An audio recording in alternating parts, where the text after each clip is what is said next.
لله رب العالمين والصلاة والسلام على سيد المرسلين وعلى آله وأزواجه وذرياته وعترته وصحبه الهاديين المهديين ومن تبعهم بإحسان إلى يوم الدين. حضرات گرامی، 24واں پارہ اس کی آیات جن کا خلاصہ پیش خدمت ہے، اس میں سب سے پہلی بات جو بتائی گئی ہے کہ سب سے بڑا ظالم کون ہے؟ اللہ فرماتے ہیں کہ جو اللہ پہ جھوٹ کا تومار باندھے، جھوٹ کا بہتان رکھے، اس سے بڑا ظالم کوئی نہیں ہے۔ اسی طرح دوسری آیت میں فرمایا گیا کہ اس سے بڑا ظالم نہیں جو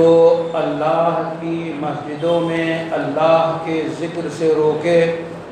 اور مسجدوں کی بربادی کی کوشش کرے۔ تو گویا اللہ پہ بہتان باندھنا، جھوٹ بولنا، اللہ کے گھر کو برباد کرنے کی کوشش کرنا، یہ وہ ظلم اور یہ وہ جرم ہے کہ ان سے بڑا اللہ کے ہاں کوئی ظالم نہیں۔